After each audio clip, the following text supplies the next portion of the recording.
नमस्कार. आज आपण अक्षय तृतीया स्पेशल आमरस थाळी कशी बनवायची ते पाहणार आहोत. अक्षय तृतीया जवळ आली आहे. अक्षय तृतीया हा 3.5 मुहूर्तांपैकी एक शुभ मुहूर्त मानला जातो. महाराष्ट्रात अक्षय तृतीयाच्या दिवशी आमरस बनवला जातो. मग तो आमरस काही ठिकाणी पुरणपोळीसोबत खाल्ला जातो, काही ठिकाणी चपातीसोबत खाल्ला जातो, काही ठिकाणी त्यासोबत पुरी बनवतात. तर आज आपण अशीच आमरस थाळी बनवलेली आहे. सोबतच मी इथे सांडग्याची भाजी केलेली आहे. अगदी झटपट बनणारी ही सांडग्याची भाजी आहे. पश्चिम महाराष्ट्रात आमरस बनवला की आमरसासोबत सांडग्याची भाजी ही नक्की बनवलीच जाते. तर आज आपण ती कशी बनवायची ते पाहणार आहोत. सोबतच गरमागरम वरण भात बनवलेला आहे. तोंडी लावायला मस्त बटाट्याची भजी बनवलेली आहेत. अगदी साधी सोपी थाळी आहे. झटपट बनते. वेळेचं योग्य नियोजन केलं तर 1-1.5 तासात ही थाळी नक्कीच बनते. तर ही कशी बनवायची ते आज आपण पाहणार आहोत.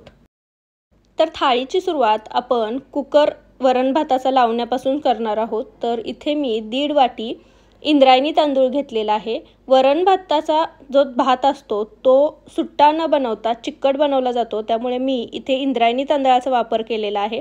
तुमच्याकडे जो तांदूळ असेल तो वापरला तरीही चालेल. तर आता हा तांदूळ साठवणीतला आहे, त्यामुळे मी याला कीटकनाशक पावडर वगैरे लावलेली आहे. त्यामुळे हा स्वच्छ आपण 2 ते 3 पाण्याने चांगला चोळून धुणार आहोत, कारण यावरचं सगळे कीटकनाशक निघून गेले पाहिजेत. तर आता हा स्वच्छ 2 ते 3 पाण्याने धुवून घेतलाय. आता तांदळासाठी पाण्याचं प्रमाण असं आहे की 1 वाटी तांदळाला 1.5 ते पावणे 2 वाटी पाणी घालायचं. त्यामुळे इथे आपण 1.5 वाटी तांदळाला साधारण 2.5 ते पावणे 3 वाटी पाणी घातलेलं आहे. यावरती मीठ घालूयात. हे मीठ छान तांदळामध्ये मिक्स करून घ्यायचं आणि आता हे साईडला ठेवूयात. आता कुकरच्या दुसऱ्या डब्यामध्ये आपण वरणासाठी डाळ लावणार आहोत. तर इथे मी मिक्स डाळीचं वरण बनवणार आहे, फोडणीचं वरण. तर त्यासाठी मी अर्धी वाटी तूर डाळ घेतलेली आहे, पाव वाटी मी मसूर डाळ घेतलेली आहे आणि पाव वाटीला थोडीशी जास्त मी मूग डाळ घेतलेली आहे. आता तुम्हाला मसूर डाळ वापरायची नसेल तरी नाही वापरली तरी चालेल. तर इथे मी तिन्ही डाळी स्वच्छ पाण्याने धुवून घेणार आहे. ह्या आधी स्वच्छ केलेल्या आहेत या डाळी.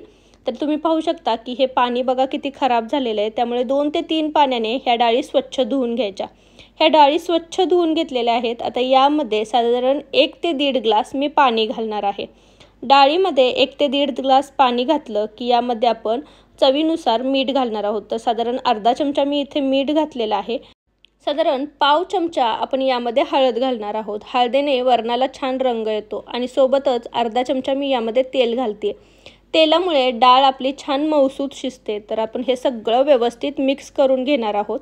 आता जे कुकरमध्ये स्टँड असतं त्यामध्ये डाळीचा डबा आपण खाली घालणार आहोत आणि वरती आपण तांदळाचा डबा घालणार आहोत. डाळीचा डबा जर वर लावला तर डाळ उतू जाऊ शकते आणि उतू गेली तर ती तांदळामध्ये जाऊ शकते. त्यामुळे भाताचा कलर बिघडू शकतो. त्यामुळे भाताचा डबा नेहमी वर लावायचा.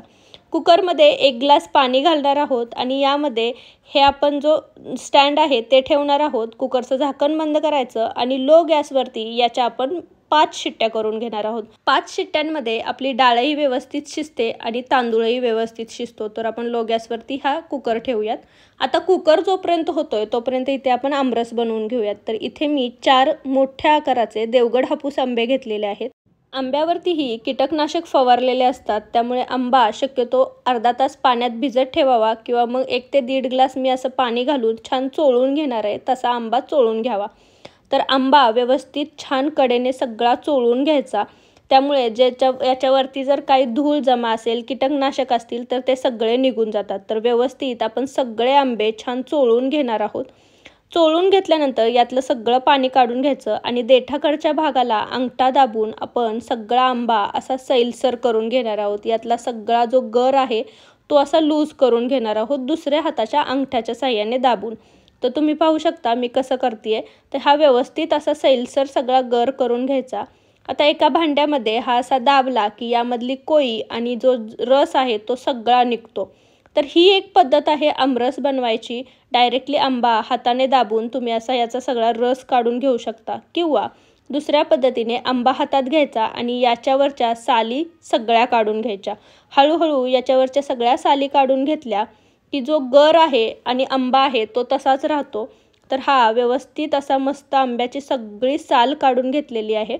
आणि असा तर तुम्ही कुठल्याही प्रकारे आंबा सोलून घेऊ शकता. तर मी आंब्याच्या सगळ्या साली काढून घेतल्यात. आता याचा गर मस्त आपण हाताने सगळा काढून घेणार आहोत. तर याच्यावरचा सगळा गर काढून घ्यायचा, कोईवरचा सगळा गर काढून घ्यायचा.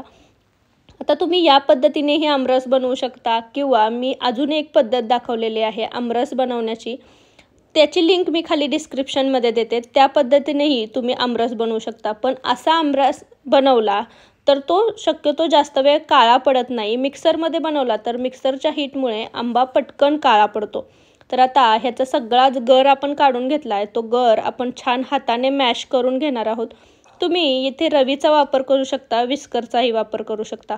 आता आमरस म्हणला की आंबा कुठेही वाया गेला नाही पाहिजे. त्यामुळे याच्या ज्या साली आणि आपण कोई काढून घेतली आहे त्यावरती आपण पाणी घालणार आहोत आणि यावरचा सगळा गर असा छान चोळून घेणार आहोत. आणि याचं जे घट्ट पाणी निघालेलं आहे ते सगळं आपण घालून घेणार आहोत, काढून घेणार आहोत आणि आमरसामध्ये मिक्स करून घेणार आहोत. आता पळीच्या साहाय्याने हे व्यवस्थित मिक्स करून घ्यायचं. तुम्हाला आमरस किती दाटसर हवा आहे, किती पातळ हवा आहे तसं यामध्ये थोडंसं तुम्ही पाणी ॲडजस्ट करू शकता. आता इथे मी अर्धी वाटी यामध्ये साखर घालते. तुम्ही अख्खी साखर घालू शकता किंवा पिठी साखर करून तीही घातली तरी चालेल. आता ही व्यवस्थित मिक्स करून घ्यायची. आमरसामध्ये ही आपोआप विरघळून जाते, त्यामुळे जास्त विरघळत बसवायची गरज नाही. आता हा तयार आमरस आपण फ्रीजमध्ये थंड करण्यासाठी ठेवणार आहोत. कारण गरम गरम फुलके आणि आमरस खूप छान लागतो. त्यामुळे आपण आमरस आधी बनवून घेतलेला आहे आणि तो थंड करायला ठेवणार आहोत. आता वरण भाताचा कुकर लावलाय, आमरस झालाय. आता आपण भाजीची तयारी करूयात. तर इथे मी उन्हाळ्यात जे सांडगे बनवून घेतो ते अर्धी वाटी सांडगे घेतलेले आहेत. आपल्याला हे सांडगे छान भाजून घ्यायचे आहेत. तर हे सांडगे कढईमध्ये घालायचे आणि यावरती आपण थोडंसं अर्धा चमचा तेल घालणार आहोत आणि हे सांडगे छान खरपूस आपण 1-2 ते 3 मिनटं भाजून घेणार आहोत. तर सांडगा आपण छान भाजून घेतल्यामुळे हा पटकन शिजतो, हा हलका होतो, त्यामुळे हा पटकन शिजतो. त्यामुळे सांडगा बनवताना नेहमी तो भाजून घ्यायचा. तर सांडगा तुम्ही पाहू शकता छान असा त्याला थोडासा गोल्डन रंग आलेला आहे, खरपूस असा भाजला गेलेला आहे. तर आता हा एवढाच भाजून घ्यायचा, जास्त भाजून घ्यायचा नाही. गॅसची फ्लेम बंद करून हा आपण एका प्लेटमध्ये काढून घेणार आहोत. आता त्याच कढईमध्ये मी 2 चमचे तेल घालते. आपलं जे किटलीतली तेलपळी असते त्याने 2 चमचे आपण तेल घालणार आहोत. तेल व्यवस्थित गरम झालं की यामध्ये 1 चमचा आपण जिरी टाकणार आहोत. मोहरी आवडत असेल तर मोहरीची फोडणी टाकली तरीही चालेल. जिरी तडतडली की यामध्ये थोडासा कढीपत्ता टाकायचा. दोन्ही गोष्टी तडतडल्या की मध्यम आकाराचा 1 कांदा मी छान बारीक चिरून घेतलेला आहे तो यामध्ये टाकायचा. कांदा आपल्याला छान गुलाबीसर रंगाचा होईपर्यंत परतून घ्यायचा आहे. आपली कढई ऑलरेडी गरम होते, त्यामुळे कांदा आपल्याला परतायला जास्त वेळ लागत नाही. तर कांदा 2 ते 3 मिनिटांमध्ये छान गुलाबीसर रंगाचा होतोय तोपर्यंत एका मिक्सर जारमध्ये आपण जे सांडगे भाजून घेतलेत त्यापैकी साधारण 2 ते 2.5 चमचे सांडगे काढून घ्यायचे आणि हे छान बारीक करून घेणार आहोत. याची आपण पूर्ण पूड करून घेणार आहोत. तर ही पूड आपण भाजीमध्ये वापरणार आहोत, त्यामुळे याची आपण पूड करून घेतलेली आहे. तर ही पूडही तयार झालेली आहे. इकडे आपला कांदाही छान गुलाबीसर रंगाचा भाजून घेतलेला आहे, भाजून झालेला आहे. तर आता तो थोडंसं साईडला करून आपण यामध्ये 1 चमचा आलं लसणाची पेस्ट घालणार आहोत. आलं लसणाची पेस्ट तुमच्याकडे तयार नसेल तर आलं, लसूण आणि कोथिंबीरीची एकत्र पेस्ट करून ती वापरली तरी चालेल. आलं लसणाची पेस्ट आपण छान कच्चापणा जाईपर्यंत परतून घेणार आहोत. यामध्ये थोडीशी कोथिंबीर घालायची आणि ही छान तेलावरती परतून घ्यायची. कोथिंबीर वरून टाकण्याऐवजी तेलामध्ये अशी छान परतून घेतली की याची चव खूप छान लागते. आता यामध्ये आपण सुखे मसाले घालणार आहोत. तर इथे मी 1 छोटा चमचा काश्मीरी लाल मिर्च पावडर वापरलेले आहे आणि 2 छोटे चमचे मी इथे कांदा लसूण मसाला वापरलेला आहे. घरचा साठवणीचा कुठलाही मसाला वापरला तरीही चालेल. अर्धा चमचा आपण इथे हळद घालणार आहोत आणि 1 छोटा चमचा गरम मसाला घालणार आहोत.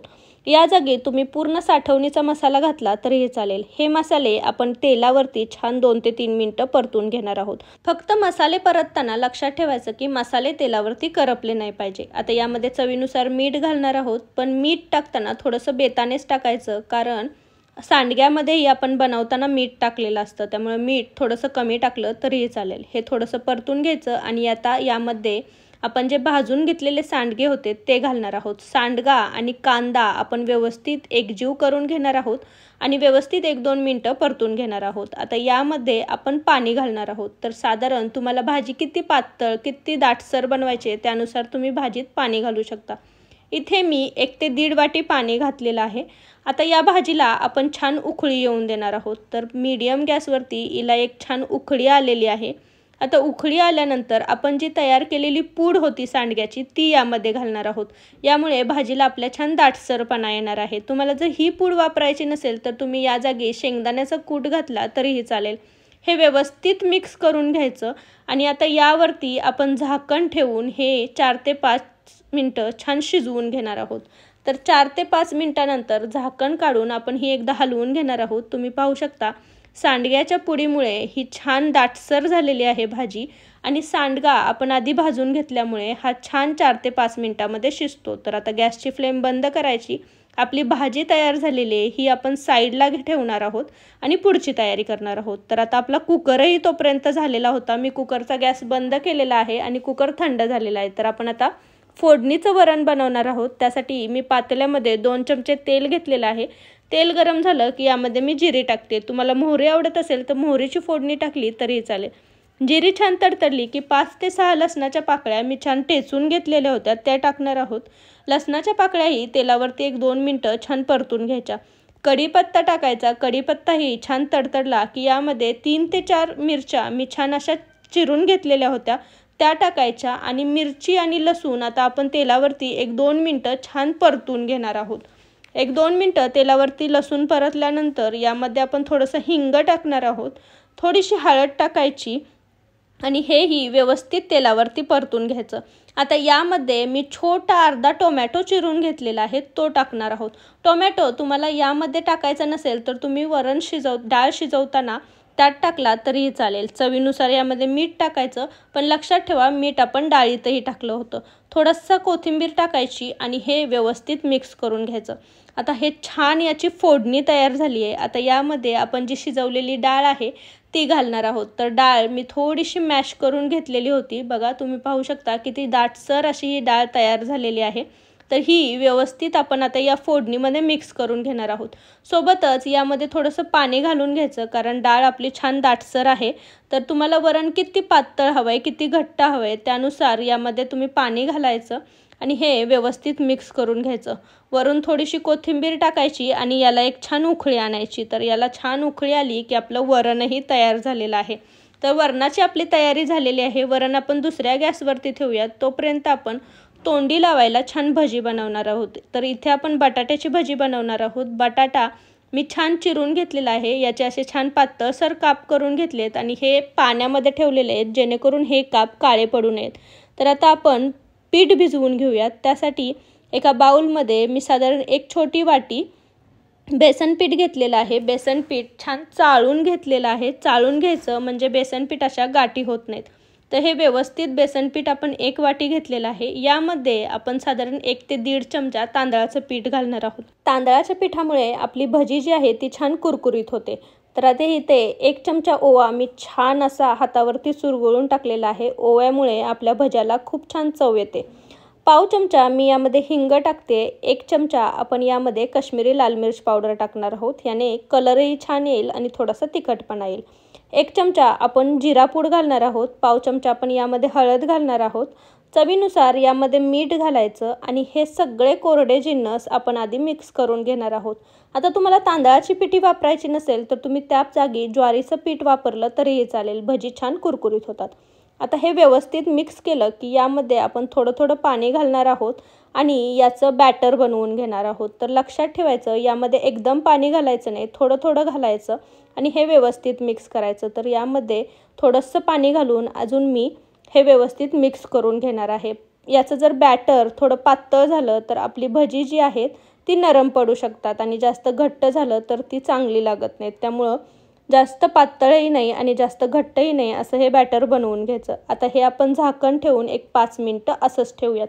5 मिनटाने याच्यावरचं झाकण काढायचं. मी तेल गरम करायला ठेवलं आहे. त्यातलं कडकडीत गरम तेल 1 चमचा मी यामध्ये घालणार आहे. आपण यामध्ये सोड्याचा वापर करणार नाही आहोत त्यामुळे आपण यामध्ये तेल घातलं. तेलाने आपल्या भज्याला छान कुरकुरीतपणा येतो. तर हे व्यवस्थित मिक्स करून घ्यायचं. आपलं तेलही छान गरम झालं आहे. तेल व्यवस्थित गरम झालं आहे का हे चेक करण्यासाठी आपण जे बॅटर बनवलं त्यातले 2 थेंब आपण यामध्ये टाकून घेणार आहोत. हे वर येत आहेत म्हणजे तेल आपलं छान गरम झालं आहे. तर आपण आता बटाट्याचा जो काप आहे तो असा छान बॅटरमध्ये घोळून घेणार आहोत. सगळ्या बाजूने याला व्यवस्थित असं पीठ लागलं पाहिजे आणि मग हा तयार काप जो आहे तो आपण तेलामध्ये सोडून घेणार आहोत. अशाच प्रकारे आपण सगळे बटाट्याचे काप बेसन पिठात घोळून हे तेलामध्ये घालणार आहोत. 1-2 मिनटं तसेच ठेवायचे आणि 1-2 मिनिटांनी आपण याला झाऱ्या लावून हे पलटून घेणार आहोत. तर बटाट्याचे काप तुम्ही पाहू शकता की किती छान फुललेले आहेत. आपली जी भजी आहेत ती अशी छान टम्म फुगलेली आहेत आणि ही छान तेल आपण जे गरम टाकलेलं होतं त्यामुळे क्रिस्पीसर होतात. तर यामध्ये आपण कसलाही सोड्याचा वापर न करता ही भजी बनवलेली आहेत. 1-2 ते 3 वेळा छान गोल्डन ब्राऊन होईपर्यंत तळून घ्यायची आणि नंतर झाऱ्याच्या साह्याने याचं सगळं तेल निथळून ही काढून घ्यायची. आता थाळी म्हणली की महाराष्ट्रात पापड कुरडई ही आलीच. तर तुमच्याकडे जे काही अवेलेबल असेल कुरडई पापड तेही आता तेल गरम आहे तर तळून घेऊन आपण ते काढून घेणार आहोत. तर इथे मी उडदाचा पापड तळून घेतलेला आहे. गॅसची फ्लेम बंद करते. आता यासोबत खाण्यासाठी मी गरम गरम फुलके बनवते. तर लिंबाच्या आकाराचा मी एक कणकेचा गोळा घेतलेला आहे. आपल्याला चपातीला जशी गव्हाची कणिक मळून घेतो तशी ही कणिक मळून घेतलेली होती. थोडीशी जाडसर ठेवायची, घट्ट ठेवायची आणि याचा छान गोळा पिठात बुडवून आपण हा लाटून घेणार आहोत. तर पुरीच्या पेक्षा थोडासा मोठा आकाराने लाटून घ्यायचा. फुलक्याच्या आकाराचा हा छान लाटून घेतला आहे. आता तवा गरम झाला आहे, यावरती आपण हा टाकून घेणार आहोत. याला थोडेसे स्पॉट यायला लागले की आपण हाताने हलवून हा छान भाजून घेणार आहोत. तर दुसऱ्या साईडने पलटून घ्यायचा आणि तुम्ही पाहू शकता की याला छान असे बबल्स यायला लागलेत. हा व्यवस्थित 1-2दा छान हलवून घ्यायचा. एका साईडने छान भाजला गेला की हा डायरेक्टली तवा हलवून या गॅसच्या ज्योतीवरतीच डायरेक्टली आपण फुलवून घेणार आहोत. तुम्ही पाहू शकता की फुलका किती छान फुगलेला आहे. तर तयार आहे आपला असा छान गरमागरम टम्म फुगलेला फुलका. तर आपला फुलकाही तयार झाला आहे. आपले सगळे पदार्थ छान तयार झालेत. तर आपण थाळी सर्व करायला घेऊयात. तर आपला आमरस मस्त थंड झालेला आहे, दाटसर बनलेला आहे. तर त्याची वाटी आपण आधी ठेवणार आहोत. सोबतच मस्त दाटसर अशी आपण सांडग्याची ग्रेव्ही भाजी बनवलेली आहे ती ठेवणार आहोत. मस्त आपण फोडणीचं वरण बनवलेलं आहे ते ठेवणार आहोत. सोबतच आपण छान भाताची एक मुदी पाडून घेणार आहोत. गरमागरम फुलके तयार करून घेतलेले होते ते फुलके आपण यावरती ठेवणार आहोत मस्त ताटात आणि सोबतच जो पापड आपण तळून घेतलेला होता तो ठेवणार आहोत. गरमागरम भजी केलेली आहे ती ठेवणार आहोत आणि सोबत याच्या मी काकडीचे काप ठेवते. तर तुमच्याकडे कोणती शेंगदाण्याची चटणी वगैरे असेल तर ती सर्व केली तरीही चालेल. तर अशी ही मस्त सागर संगीत अशी आपली थाळी तयार झालेली आहे. झटपट बनवलेली आहे. वेळेचं जर योग्य नियोजन केलं तर ही थाळी 1 ते 1.5 तासात सहज बनते. तर अशी ही मराठमोळी आमरस थाळी तुम्हाला कशी वाटली मला कमेंटमध्ये नक्की सांगा. रेसिपी जर आवडली असेल तर रेसिपीला एक लाईक नक्की करा आणि तुमच्या फॅमिली आणि फ्रेंड्ससोबत याची लिंक जास्तीत जास्त शेअर करा. तुम्ही जर माझ्या चॅनलवर नवीन असाल तर चॅनलला नक्की सबस्क्राईब करा आणि जवळचे बेल आयकॉनही दाबा. त्याने माझ्या चॅनलवरच्या नवीन रेसिपींचे नोटिफिकेशन तुम्हाला मिळत राहतील. पुन्हा भेटू अशीच एक छानशी थाळी घेऊन, छानशा रेसिपीज घेऊन. तोपर्यंत थँक्यू आणि तुम्हा सर्वांना या अक्षय तृतीयाच्या खूप खूप शुभेच्छा.